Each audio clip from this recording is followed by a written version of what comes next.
Okay, corneal opacity. So any corneal opacity can be classified into three types, either a nebular opacity, macular opacity, or a leukomatous opacity. So nebular, you can see the iris details very clearly. In a macular opacity, only the iris margin, which means the pupillary margin, can be seen. And a leukomatous opacity means a totally opaque cornea. One consideration that you need to keep in mind is that a central opacity, but which is small, is going to be more visually disturbing than a peripheral opacity, but large, because the pupillary axis is involved in a central opacity. Corneal edema is nothing but just a swelling of the cornea. This is seen in conditions such as glaucoma, either in blunt or penetrating trauma, and post-surgical causes. So the basic problem is there are endothelial pumps that are present. Sodium, potassium, ATPase pumps that are present on the endothelial side of the cornea. The function of this pump is to pump out the water from the cornea to maintain a relative dehydration. That is one of the reasons why cornea remains transparent. Once the pumps start failing, for some reason, the water keeps pumping into the cornea, and an edematous cornea is not transparent. That is why it loses its shiny appearance, it loses its luster. Long-standing corneal edema start to coalesce and form vesicles or bullae on the surface of the epithelium. So such a long-standing corneal edema is also called vesicular or bullous keratopathy. A term called steamy epithelium is used to describe the loss of transparency and shininess of the epithelium of the cornea. Okay, lesion number 9, filamentary keratopathy. These are nothing but epithelial threads that are present. One end of the thread is free and the other end is attached to the cornea, with the consequence that these threads keep moving with each blink. Certain common conditions where you see filamentary keratopathy, is superior limbic keratoconjunctivitis and herpes simplex keratitis. So these corneal filaments stain positive with a rose Bengal dye. Keratic precipitates, classically seen in anterior uveitis. These are nothing but immune cell deposits which are on the endothelial side. They follow a pattern called Arlt's triangle, which is the pattern where they deposit. So this Arlt's triangle is present inferiorly and in a triangular fashion. It is inferior because of gravity. So the keratic precipitates are going to aggregate in the inferior region in the 6 o'clock position, and it is going to be triangular because that is how the convection currents of the aqueous, which are present in the anterior chamber, arrange these keratic precipitates. So certain types that you need to remember. The first is mutton fat keratic precipitates, classically seen as a part of granulomatous uveitis. They are made up of epithelioid cells with macrophages, and since these are few in number, these are very large in size and give a waxy or a greasy appearance. Compare that with granular keratic precipitates. These are seen in non-granulomatous uveitis. So granular is seen in non-granulomatous, composed of lymphocytes with a dirty white appearance, and because these are very small, these are numerous and finely scattered over the cornea. The next type is called stellate or fine keratic precipitates, also called endothelial dusting, because they cover the entire endothelium. These are the smallest keratic precipitates that you can see, and classically seen in Fuchs' iridocyclitis, herpetic iridocyclitis, and CMV retinitis. Old keratic precipitates take up pigments, and that is why they are also called to have ground glass appearance. Okay, enlarged corneal nerves. These can either be asymptomatic or give symptoms of pain, discomfort, watering, photophobia. Commonly seen in conditions such as keratoconus and acanthamoeba keratitis. So these are the two names that you have to remember. Certain other causes as per the list. Corneal vascularization can either be superficial or deep. So superficial vascularization involves the epithelium of the cornea. Deep vascularization involves the stroma. Superficial blood vessels branch dichotomously, so one branch becomes two becomes four, whereas deep blood vessels remain straight.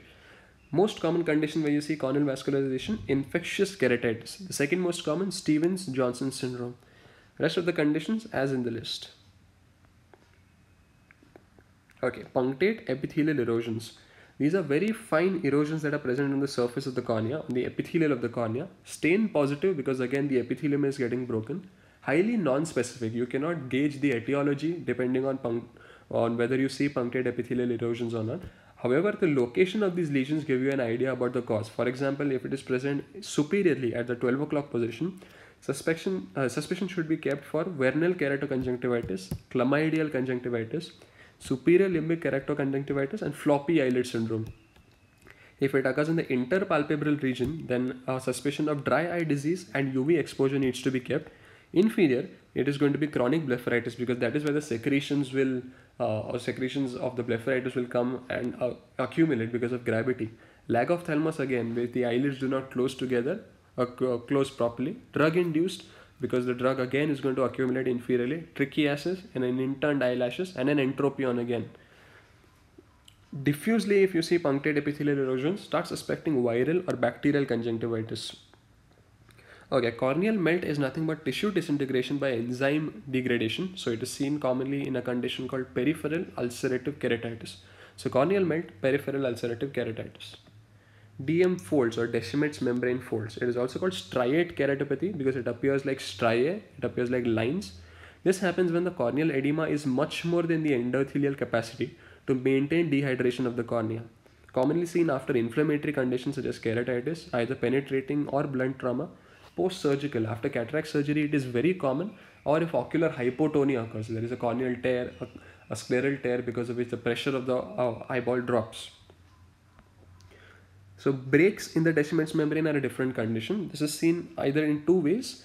In congenital glaucoma, it is seen if the cornea enlarges because the pediatric eyeball is much more elastic. So if the pressure rises, then the eyeball also expands. But because this eyeball expands, there is a stretching of the cornea. Stretching of the cornea produces a break in the Descemet's membrane. So these breaks in congenital glaucoma are also called Habs striae. In keratoconus and birth trauma, it is basically because of a deformation of the corneal surface. Acute hydrops is possible. In acute hydrops, you basically have a sudden break, and because the break is sudden, there is a sudden incidence of corneal edema. So within a matter of minutes, the patient develops corneal edema. Such a condition is called acute hydrops. Descemetocele, it is basically a bubble-like herniation of the Descemet's to plug a corneal defect. So the epithelium is worn off, the underlying Bowman's is worn off, the stroma is worn off. The only thing that is left is the Descemet's membrane, which prevents entry of the organisms into the anterior chamber. So the Descemet's herniates out because of a back pressure from the anterior chamber, from the aqueous from the anterior chamber. Classically seen in bacterial keratitis. Okay, two corneal ectasias that you need to understand. One is a keratoconus and the other is a keratoglobus. Certain classical signs in a keratoconus that you see, you get an oil droplet reflex on retinoscopy, Vogt striae, which are fine lines that are present on the deep stroma, Flescher ring, which is an iron deposition at the base of the cornea, and keratoglobus, you basically have a generalized steepening of the entire cornea. So keratoconus only in particular axis, usually inferiorly there is a bulging. Keratoglobus, a generalized bulging. Keratomalacia, okay. So basically vitamin A deficiency, this could be either due to a decreased dietary intake or malabsorption syndrome. There is an enough intake but the GI tract is not able to absorb this vitamin A, or chronic alcoholism can be the other cause. So WHO classification, just a quick classification that you need to remember. It is classified from XN to XF. XN is basically night blindness without the onset of any signs. X1 involves the conjunctiva. So 1A is conjunctival xerosis, which is drying. 1B is Bitot spot. X2 is corneal drying, corneal xerosis. X3 talks about corneal ulceration. If less than 1/3 of the cornea is involved, it is 3A. If more than 1/3, it is 3B. So X2, X3, and XS is corneal scarring. So these are the three stages that involve the cornea, X2, X3 and XS. XF is a xerophthalmic fundus, which means fundus changes in a vitamin A deficiency. Treatment is basically, if you are treating the patient orally, then 2 lakh international units of vitamin A need to be given.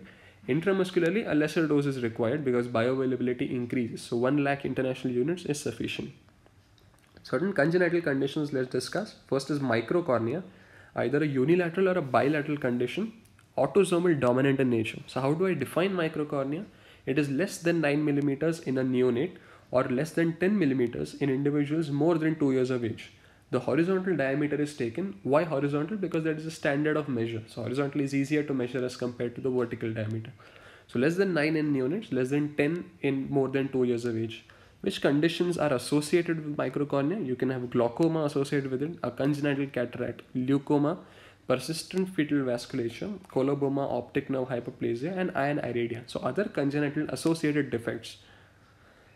Such a patient of microcornea is going to have hypermetropia because now light is going to focus behind the retina.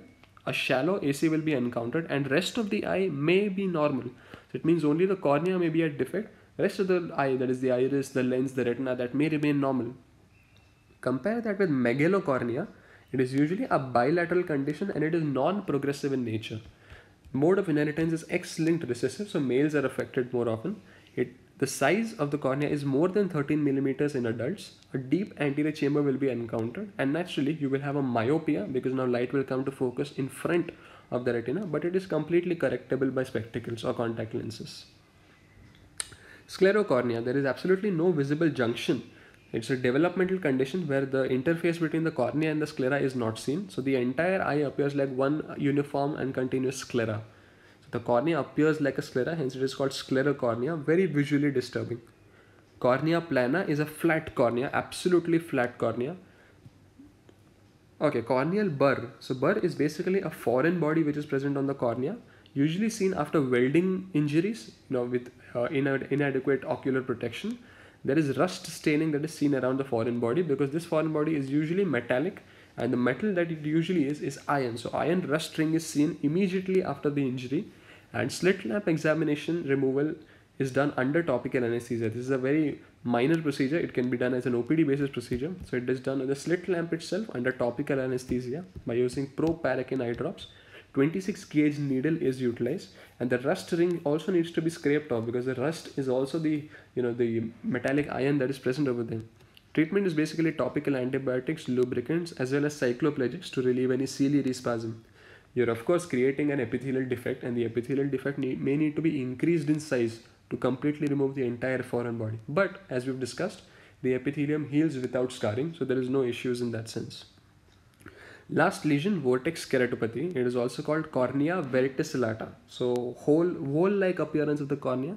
Certain drugs that can cause ramiodarone, chloroquine or hydroxychloroquine, chlorpromazine, gold, silver and amantadine. So these are all the causes of vortex keratopathy. That takes care in brief of all the lesions possible of the cornea. Corneal ulcers is one that is left, but that is a huge topic and will be discussed as a separate lecture.